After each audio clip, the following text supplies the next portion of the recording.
Romanos capítulo 14, Romanos 14, versículo 10.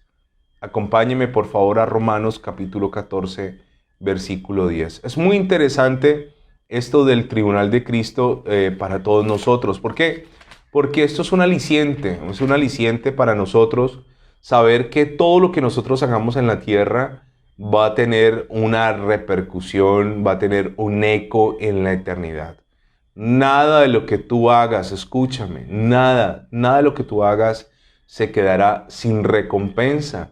El hombre seguramente no va a recompensar, pero Dios sí.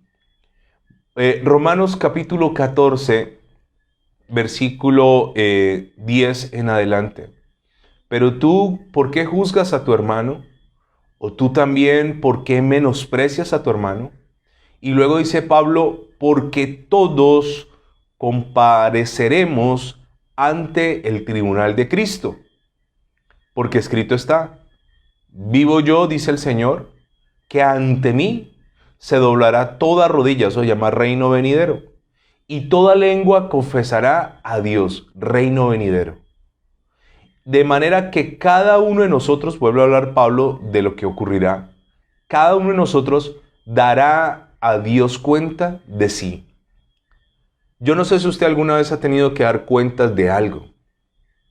Yo no sé si en algún trabajo donde has estado te delegaron algo y el jefe te manda a llamar y te dice, Julano, Julana, quiero hacer cuentas contigo.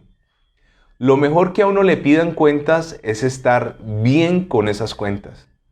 Como decían las abuelas en Colombia, cuentas claras, ¿no? Hay que tener como cuentas claras. A la gente le gustan las cuentas claras y el chocolate espeso, era el refrán en Colombia. Así que, qué bueno cuando un jefe te llama a cuentas y tú tienes todo en orden. Qué bonito eso.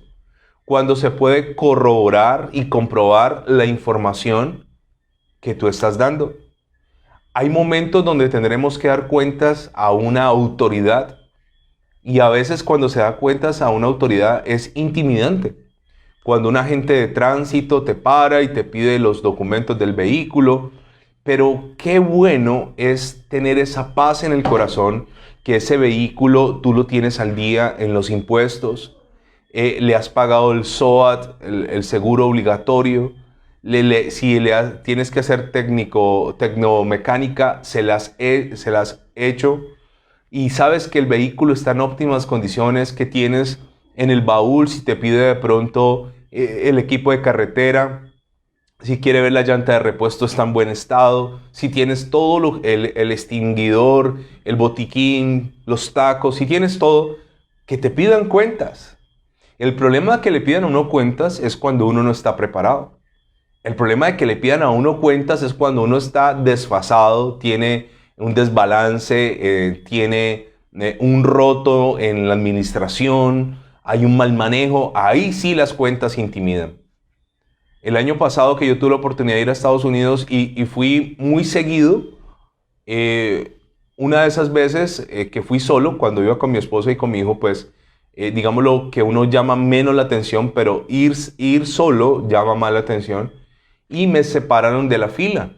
Un agente de migración en un aeropuerto en Miami me separa de la fila, me hace irme por un pasillo, me separa de todos los demás pasajeros y me hace ir por un pasillo y llego a un lugar y me preguntan ¿por qué he vuelto a Estados Unidos tan rápido?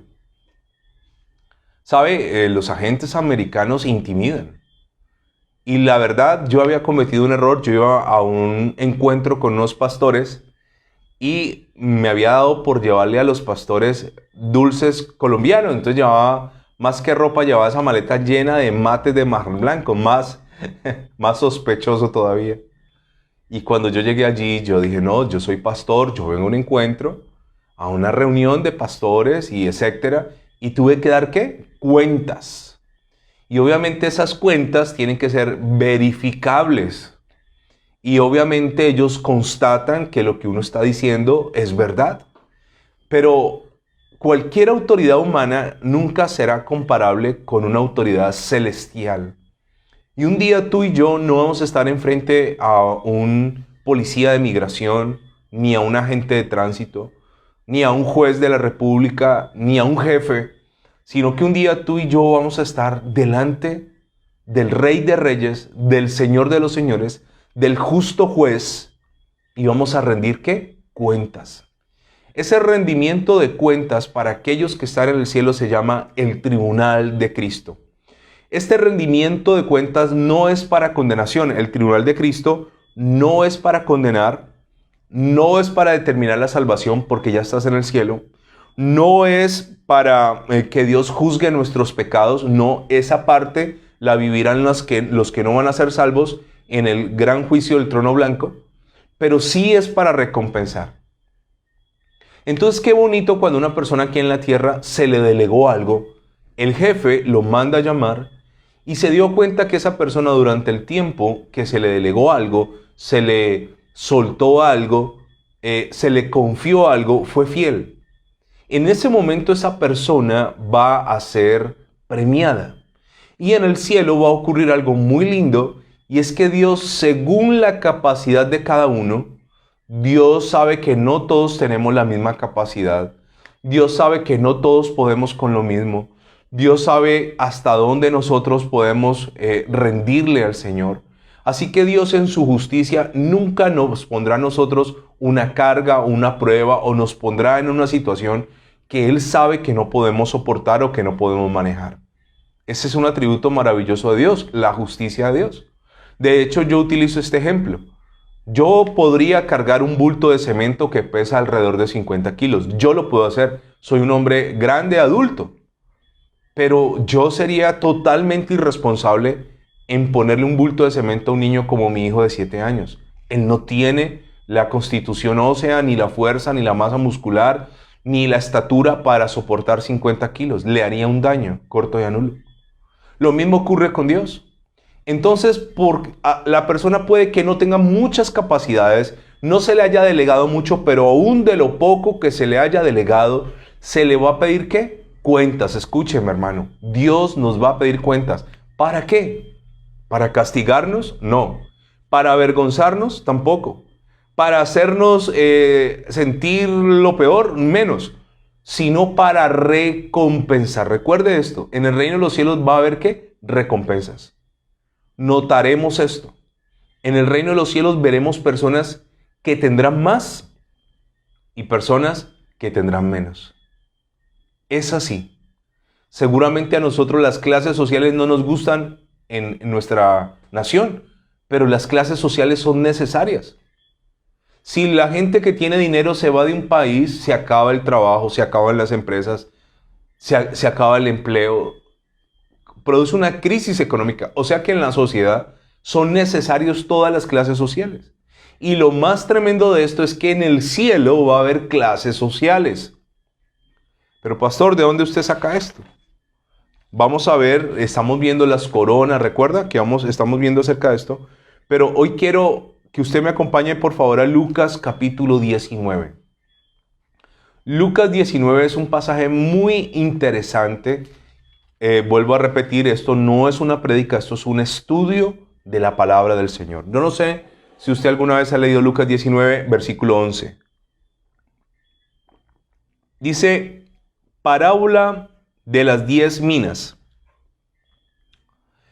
Este pasaje es muy similar a la parábola de los talentos. Recuerde que los talentos era una moneda. Las monedas en el tiempo de Jesús, usted puede leer la Biblia y va a encontrar monedas como el denario, que era el salario de una persona al día, denario. La palabra salario viene de sal. ¿Por qué? Porque en el tiempo del Señor Jesús la sal era muy valiosa y de hecho habían vías, obviamente dominadas por romanos, vías donde en esas vías transitaba mucha gente y los que trabajaban en esas vías se les pagaba con sal. ¿Por qué? Porque usted podía coger la sal con la que te habían pagado, ir a venderla y tenías dinero, o canjear sal por cosas. De la palabra sal viene la palabra salario y encontramos la palabra denario. También encontramos la palabra estatero, que es cuando al Señor Jesús le cobran un impuesto, el impuesto al templo, le dicen tu maestro, le dicen a Pedro, tu maestro no paga impuestos, y Pedro va donde el Señor y le dice, claro que sí, Pedro, ve al mar, tira el anzuelo, y el primer pez que saques de su boca encontrarás un estatero. Con ese estatero paga tus impuestos y mis impuestos. El Señor no evadía impuestos. Así que encontramos el dracma, el estatero, encontramos la blanca, encontramos el denario, y ahora vamos a ver las minas. Dice el versículo 11, oyendo estas cosas, prosiguió Jesús y dijo una parábola, por cuanto estaba cerca Jerusalén, y ellos pensaban que el reino de Dios se manifestaría inmediatamente. Vamos despacio. ¿Qué es una parábola? Recuerde que una parábola es algo real, algo verídico, algo que ocurre o ocurrió, pero sobre todo una parábola es un ejemplo cotidiano, es algo sencillo y fácil de entender que nos revela una verdad del reino. Siempre préstele mucha atención a las parábolas. Por ejemplo, la parábola del trigo y la cizaña. A nosotros nos cuesta porque nosotros nos fuimos criados en el campo. Pero esta gente que fue criada en una economía que tenía que ver con la agricultura y la ganadería, si cualquiera de ellos oía hablar de trigo, muchos de ellos, y en su gran mayoría, habían trabajado en medio de cultivos de trigo. Muchos de ellos sabían que el trigo le daba una maleza que se llamaba cizaña, muy parecida al trigo, pero que la gran diferencia es que cuando el trigo madura se doblega porque pesan los granos, pero la cizaña mantiene erguida. Así que el Señor utilizaba la parábola del trigo y la cizaña. La parábola del sembrador, porque todos sabían que era un sembrador. La parábola de la gran perla. La parábola del tesoro perdido. La parábola de la red. ¿Por qué? Porque eran cosas muy familiares para ellos. Si el Señor anduviera hoy aquí en medio de nosotros físicamente, utilizaría una parábola seguramente hablándonos del celular, hablándonos de redes sociales, cosas que para nosotros son normales y habituales. Entonces el Señor está cerca de Jerusalén. La gente piensa que el reino de los cielos se va a manifestar ya inmediatamente.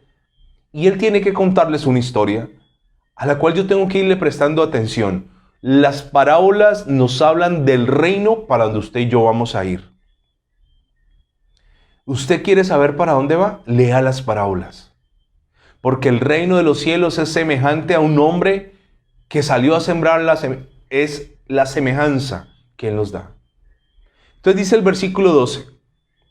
Dijo pues, va a contarles una parábola, algo real, algo fácil, algo cotidiano, algo con lo que están ellos familiarizados y que pueden entender algo bien poderoso al reino. Recuerde esto, parábola no es fábula. ¿Qué es una fábula? Una fábula es una narración de un cuento con personajes ficticios. Normalmente en las fábulas se utilizan animales. Hay unos cuentos hermosos que llama El viento en los sauces. Es hermosísimo. Y ahí está el señor topo, el señor tejón, la comadreja. Y estos animales en las fábulas, los animales hablan y tienen rasgos de personalidad humana. O sea, una fábula es algo ficticio. Esto no es una fábula, esto es una ¿qué? Una parábola, ¿correcto? Dijo pues, un hombre se fue a un país lejano. Mire la parábola, todos la van a entender. Para recibir un reino y volver. ¿Quién era ese hombre en esta parábola? Él. Un hombre se fue a un país lejano para recibir un reino y volver. El Señor estaba a punto de morir, sabía que Él le había cumplido aquí en la tierra y tenía que cumplir todo hasta la cruz, hasta consumar todo, sabía eso, sabía que tenía que irse, pero sabe que Él tiene que volver. Recuerde que hay tres tipos de reinos. El reino vacilante, que es cuando Israel comienza a tener reyes humanos. Dios no quería que ellos tuvieran un rey humano, pero ellos insistieron porque las demás naciones tenían. Entonces eso se llama reino vacilante. Desde David hasta Jesús hay 15 reyes. ¿Cómo se llama eso? reino vacilante, 15 reyes. Ahora, ese reino tiene una característica, es un reino inestable. ¿Cómo son los reinados humanos? Inestables. Desde David hasta Jesús, hasta el Señor, pasan 1000 años de un reino que vacilante. 600 años antes de Cristo, hay una invasión de Babilonia a Jerusalén y se llevan deportado a todo el mundo y ahí se llama reino vacante, o sea, queda sin reino. Pero nosotros, los que estamos viviendo ahora, estamos esperando algo que se llama el reino venidero. El reino venidero es algo que todavía no ha ocurrido, pero que va a ocurrir. Así que el Señor les está contando a ellos. La cuestión de la parábola es que ellos pensaban que el reino de Dios, lo dice el versículo 11, se manifestaría inmediatamente. Ellos dijeron, ya viene el reino, ya es el momento que toda rodilla se doble, que toda lengua confiese. Pero no era el momento. Entonces les cuenta, un hombre noble se fue a un país lejano para recibir un reino y volver. ¿Qué estamos esperando nosotros? Que el Señor, ¿qué? Vuelva. Escúcheme. No confundir el arrebatamiento con la segunda venida de Cristo. No son lo mismo. ¿Qué es el arrebatamiento? Que usted y yo, si Dios lo permite, un día, en un abrir y cerrar de ojos, en un parpadeo, seremos tomados o arrebatados por fuerza. Y la Biblia dice, estarán dos en el campo trabajando, el uno será tomado, el otro será dejado. Dos estarán en la misma cama, el uno será tomado, el otro será dejado. O sea, la Biblia siempre habla de dos y que uno será tomado y el otro se quedará. Y luego nos cuenta una parábola de 10 vírgenes y nos dice que 5 vírgenes, no eran 5 vírgenes y 5 rameras, sino 10 vírgenes, de las cuales 5 serán salvas y 5 se perderán. Esto nos arroja no un número, sino una cifra. ¿Qué nos dice esto? Que la mitad de los creyentes se quedarán y la otra mitad se irá. 2 en el campo, el uno será tomado, el otro será dejado. 2 en la cama, un par de esposos, el uno será tomado, el otro será dejado. Estarán 2 en un molino moliendo, el uno será tomado. O sea, la Biblia es exacta en eso. El 50% se va, el 50% se queda. ¿De quiénes? ¿De los impíos? No, de los que dicen ser creyentes. Ahora, eso se llama el arrebatamiento. Y la Biblia dice que Jesús estará en las nubes esperando a la iglesia. Él no tocará la tierra de nuevo. Eso no es la segunda venida de Cristo. La segunda venida de Cristo es después de que pasen 7 años en el cielo del tribunal de Cristo y las bodas del Cordero, y en la tierra esté sucediendo simultáneamente la tribulación y la gran tribulación, entonces el Señor regresará ya no como siervo, sino como rey, ya no montado en un asno, sino montado en un caballo, ya no a poner la otra mejilla, sino a juzgar las naciones de la tierra. Esa se llama la segunda venida de Cristo. Entonces, este hombre se fue y regresó para recibir un reino y regresa. Y llamando a 10 siervos suyos, les dio 10 minas. Antes de irse, ¿qué hizo? Llamó a 10 siervos. La palabra siervo está en nuestra jerga como cristiano. Siervo, siervo, Dios lo bendiga. Sierva, Dios lo bendiga. Bueno, nosotros en la iglesia, en la comunidad, volviendo al Padre, no utilizamos esa palabra, pero en algunas partes sí.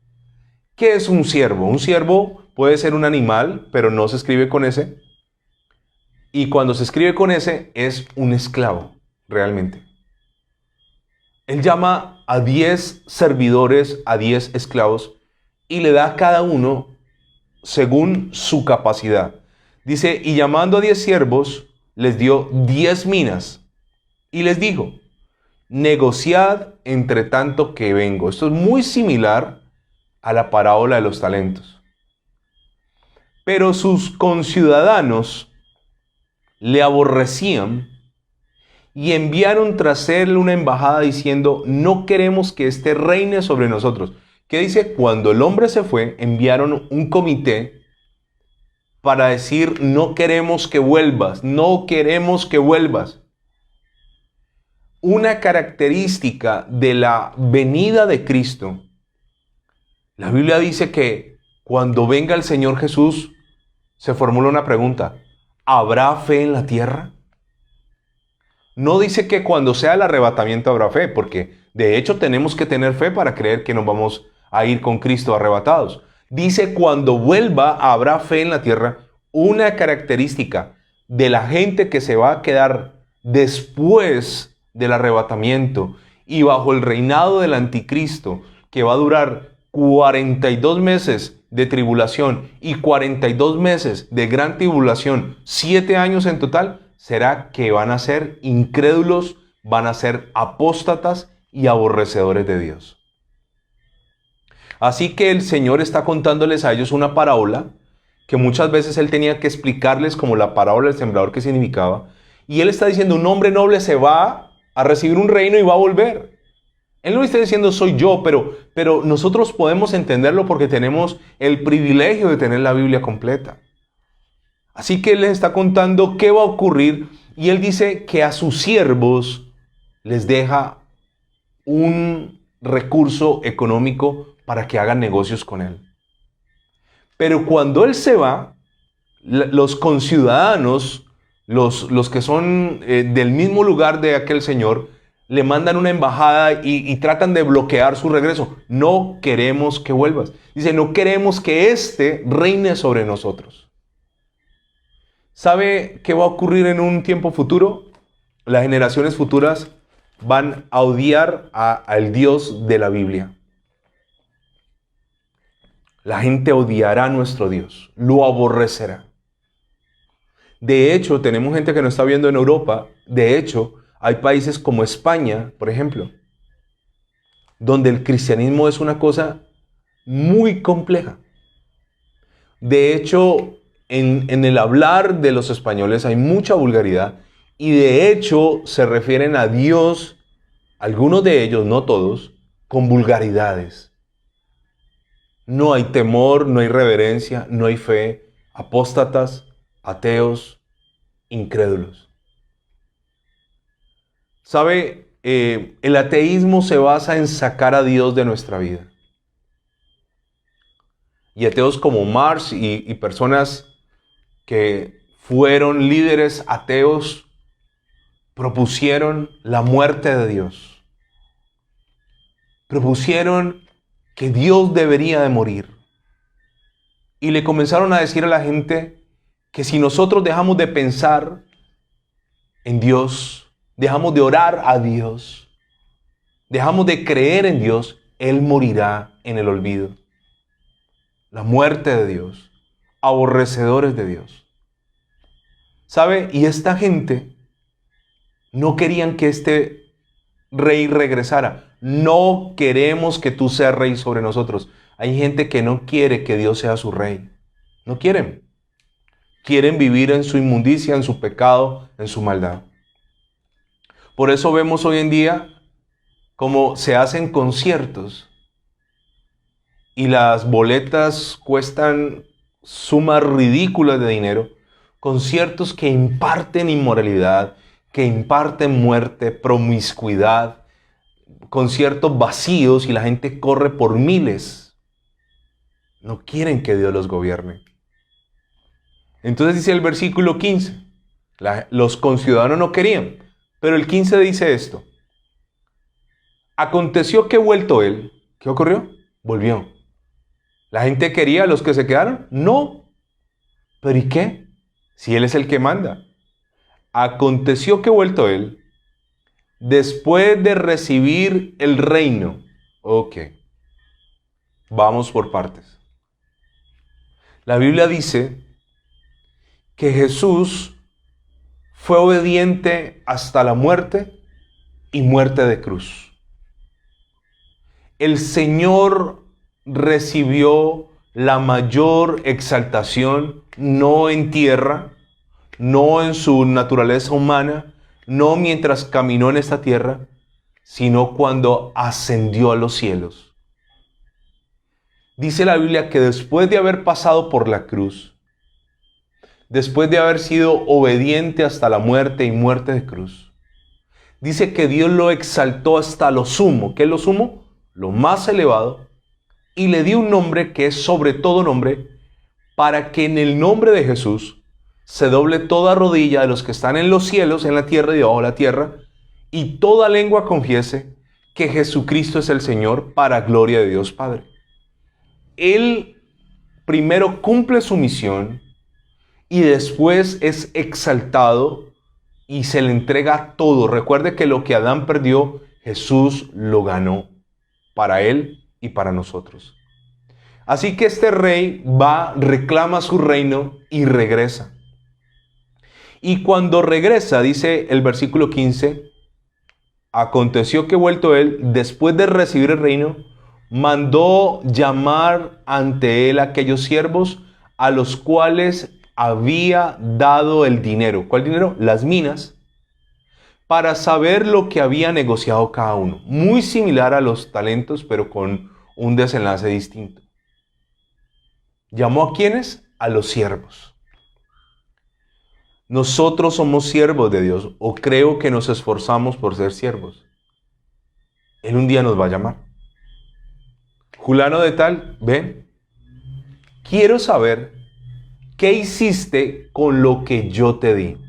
Ahora, pastor, a mí Dios no me ha dado nada. Claro, mira, todos tus talentos, todas tus capacidades, los dones, todo lo que tú tienes a favor, viene de parte del Señor. Cuando yo voy a llevar a mi niño a estudiar, hay unos niños que van a una escuela de fútbol, unos adolescentes que van a entrenar a un lugar cerca del colegio de mi hijo. Y nosotros los vemos en la carretera haciendo auto-stop, ¿no? Parada de auto, un aventón. ¿Sabe algo? Es muy curioso. Muchas veces monto 3 ahí en el carro, máximo 4. A veces ya he dejado a mi hijo y traigo el cupo completo y los llevo. Y la gente hace eso. Yo no soy el único. Hay cualquier cantidad de personas de buen corazón que hacen eso. Y yo aprovecho, yo los subo en el carro y en el trayecto les voy hablando del Señor. Estos días he cogido de predicar el tema que estoy dando en la iglesia, que se llama suerte o bendición. Entonces les estoy hablando de la suerte o la bendición. Pero ¿sabe qué me sorprende de esos muchachos? Esos muchachos no viven cerca. Esos muchachos vienen de lejos. Yo les pregunto, ¿dónde venís? De Candelaria. ¿De dónde venís? De Puerto Tejada. ¿De dónde venís? De Jamundí. Vienen de lejos. Entonces muchos de ellos tienen para pagar el bus desde su pueblo hasta allí, hasta Cali, hasta esa parte. Y luego ellos saben que alguien los va a llevar. Y de regreso, cuando salen de allá, de la escuela de fútbol, alguien los bajará. Y eso es fe. Pero lo que más me sorprende, yo siempre les destaco esto a ellos, es que ¿quién les dio el talento de jugar fútbol? Dios. Nuestros mejores futbolistas vienen de los lugares más humildes de nuestro país. De hecho, yo le quiero decir, yo puedo insistir en querer jugar fútbol, pero no tengo el don, no tengo el talento, no lo tengo. Eso no se compra. Eso no es cuestión de ir a una academia y que me den clases. Eso nace con uno. ¿Y quién lo dio? Dios. Y Dios te pedirá cuentas a ti en lo que tú eres bueno. ¿Qué hiciste con esa mina? Y dice el Señor, para saber lo que había negociado cada uno. ¿Qué hay que hacer con la mina? Negociar. ¿Qué es negociar? Ganar. ¿Ganar para quién? Para mí, no ganar para el reino. Ganar para el reino. ¿Sabe qué es lo más triste de tener gente de dinero en la iglesia? Que los que más tienen son los que no dan. Si Dios prospera tu vida, si Dios bendice tu vida económicamente, si te hace talentoso, hábil en los negocios, no es para que te llenes, no es para que te enriquezcas, no es para que acumules y amontones, es para que tu dinero lo pongas en servicio de la obra de Dios. ¿Cuánto podríamos hacer con recursos? Pero ¿sabe qué noto yo como pastor? Y yo esto se lo cuento a cualquier pastor y está en las mismas. La gente más fiel en su dinero es la gente que gana menos y que con más esfuerzo da. ¿Qué estás haciendo con los talentos que Dios te da? ¿Qué estás haciendo con eso? ¿Cómo lo estás negociando? ¿Para ti? No, nosotros tenemos que negociar ¿para qué? Para el reino de los cielos. para el reino de los cielos. Esto que estamos haciendo aquí, esta transmisión, tiene el propósito primero de agradar a Dios, segundo de bendecir la iglesia a nivel mundial. Nosotros no recibimos ningún recurso económico a cambio. Pero un día el Señor me preguntará y me dirá, ¿qué hiciste con tus talentos? Y yo podré decirle, Señor, ¿sabes qué? Alcanzamos a hacer tantas iglesias en casa. Ahí estuvimos. En las buenas, en las malas, en la salud, en la enfermedad. Ahí estábamos, Señor. Yo sé que tendré que darle cuentas a Dios con lo que Él me ha dado, sea poco o sea mucho. Muchos recibieron poco, muchos han recibido demasiado. El punto no es qué tanto yo reciba, el punto es qué tanto he negociado con lo que Él me ha dado. Y entonces dice el versículo 16, ¿cuántos siervos eran? 10, no lo olviden. Vino el primero diciendo, Señor, tu mina ha ganado 10 minas. El primero que llega dice, ¿sabes qué, Señor? Me diste una mina, pero con la habilidad que tú me diste, ha ganado 10. ¡Wow! Esto es tremendo. Este hombre ganó 10 veces más. No la duplicó ni la triplicó. Ganó 10 veces más. La mina que me diste ha ganado 10 minas. Versículo 17. Él le dijo, ¿quién le dijo? El rey de la historia, que es el mismo Señor Jesús, que la gente, no sé quién se haya dado cuenta que era Él. Él dijo, está bien, buen siervo. Ok. Buen siervo. ¿Quién es un buen siervo? Un siervo malo es el que hace lo que le toca. ¿Quién es un siervo malo? El que hace lo que le toca. Por ejemplo, va alguien a hacer aseo a la iglesia. Entonces esa persona voluntariamente, tenemos hermanos hermosos que voluntariamente el día sábado van a hacer aseo. Entonces ellos van y entonces yo he notado esto. Hay gente que va y barre y trapea, como decimos en Colombia, por donde pasa la suegra. O sea, lo más visible, ¿sí? Lo que más se ve. Yo muchas veces he ido y he pasado mi dedo por un ventanal a ver qué tanto polvo hay. ¿Qué tanto organizó o no organizó? No va una sola persona, van un grupo de personas. El siervo malo es el que hace lo que le toca. Entonces usted al siervo malo le dice, barre y trapea. ¿Y él qué hace? El siervo malo barre y trapea. Pero el buen siervo es el que hace lo que le toca y hace ¿qué? Más. Barre, trapea, limpia las ventanas, organiza los baños. O sea, hace más de lo que se le pidió. Ese es el buen siervo. Entonces hay gente que hace lo justo y dice, uy, yo soy un buen siervo. No eres un buen siervo, eres un mal siervo. Ahora, está bien, buen siervo. ¿Qué vas a escuchar tú en el tribunal de Cristo? Espero que así sea. Estas palabras. Por cuanto en lo poco has sido ¿qué? Fiel. Y usted estará completando la frase en su mente si no lo está leyendo. Sobre lo mucho te pondré, porque así dice la parábola de los talentos. Pues bien, aquí no dice así. Aquí dice, por cuanto en lo poco has sido fiel, tendrás autoridad sobre 10 ciudades. Présteme mucha atención a esto, que es bien complejo. ¿Qué dice la Biblia? Que eran 10 siervos, cada uno con una mina, pero este ganó 10 minas. Así que el Señor le dice, buen siervo y fiel, sobre lo poco has sido fiel. ¿Sabe qué es lo poco? Este mundo. Esto para nosotros, en comparación con la eternidad, es poco. Entonces le dice, has sido fiel en lo poco, y luego dice esto sorprendente. Le dice, tendrás autoridad sobre 10 ciudades. Cuando sea el reinado de Cristo, recuerde que esta tierra será consumida por fuego, ¿correcto?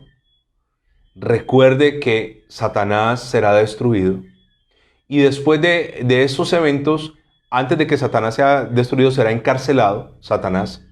Y mientras Satanás, cuando Jesús venga la segunda vez y venza a Satanás, y Satanás sea encarcelado 1000 años, habrá un periodo en la tierra que se llama el milenio. ¿Qué es el milenio? Es el reinado de Cristo sobre las naciones de la tierra.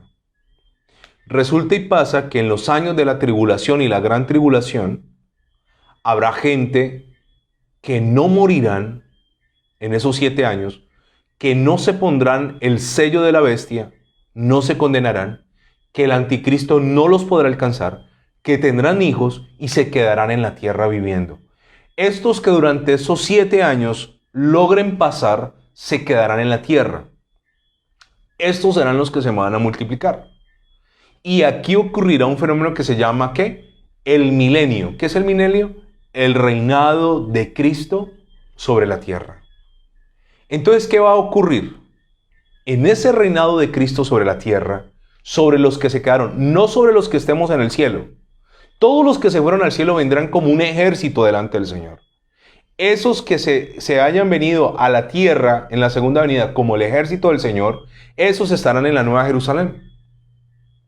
Los demás estarán en el milenio, acá en la tierra, y entonces esos tendrán hijos y seguirán su vida acá en 1000 años. Y después de 1000 años, como estos todavía no han sido probados del todo, Satanás será soltado por un breve tiempo, y este Satanás hará una última rebelión con los habitantes de la tierra, los que estén en el milenio. Él les dirá: miren, sabe que yo soy la solución, yo soy la alternativa, enfrentémonos a Dios. En Armagedón nos vencieron porque éramos pocos, y la Biblia dice que esa última rebelión se llamará Gog y Magog. Después de Gog y Magog, los rebeldes serán destruidos, Satanás irá al lago de fuego, y quedarán los que hayan pasado esa prueba en la tierra. Ese periodo de 1000 años, que es como nosotros, yo creo que a todos en algún momento nos llegó un tratado de los testigos de Jehová. Lindísimos. Qué libros tan lindos, ese Atalaya y esos libros con unos paisajes, y uno veía la gente en el campo y con un león y abrazándose. Ese es el milenio. Ese es el milenio. Ese milenio, Dios será el Señor, Jesucristo será el Señor de todo, pero a su vez Él colocará gente a reinar en la tierra. Por eso vuelvo a decirle, en el cielo habrá espacios para personas que fueron fieles, y en el cielo también habrá para gente que pasó raspando. A este que con una mina ganó 10, por cada una de las minas que ganó, dice, el Señor está diciendo, le dice así, en el versículo 10, está bien, buen siervo, por cuanto en lo poco has sido fiel, tendrás, subraya esta palabra, autoridad sobre 10 ciudades. ¿Cuántas ciudades va a tener el tipo? 10. Vino otro, versículo 18, diciendo, Señor, tu mina ha producido 5 minas. Y el Señor le dice en el 19, y también a este dijo, tú también sé sobre 5 ciudades. Vino otro diciendo, Señor, he aquí está tu mina, la cual he guardado en un pañuelo, porque tuve miedo de ti, por cuanto eres hombre severo, que tomas lo que no pusiste y ciegas lo que no sembraste. Ok. ¿Qué hizo uno de ellos? A todos se les dio de a una. Uno ganó 10, ok, 10 ciudades. Uno ganó 5, 5 ciudades. Otro dijo, yo tomé esa moneda, yo tomé ese dinero y lo escondí. Porque tuve, ¿qué? Miedo. Y da una característica de Dios que él realmente no conocía como es Dios, pero que nos muestra algo muy tremendo. Dice, porque tuve miedo de ti por cuanto eres hombre severo, que tomas lo que no pusiste y ciegas lo que no sembraste.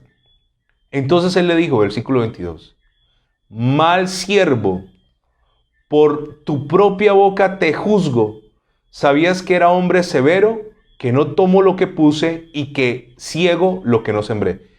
Lo va a juzgar no porque así sea Dios, sino por el autoconcepto de que él tiene de sí mismo, de Dios. Ok, te juzgo, dice, por tu propia ¿qué? Por tu propia boca.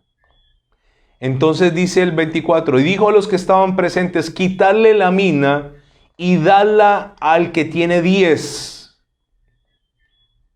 A este que tenía una, quítensela y désela al que tiene 10. Y dice el 25, y ellos le dijeron, Señor, tiene 10 minas. Es que él no sabía que tenía 10, claro. Pero es que hay un principio. Al que mejor administre, tendrá más, para que siga administrando, para que siga creciendo. Y dice el Señor, pues yo os digo que a todo el que tiene se le dará, mas al que no tiene, aún lo que tiene se le quitará. Hay gente talentosa que enterró sus talentos y que no los multiplicó. Talento que no se trabaja, talento que se pierde.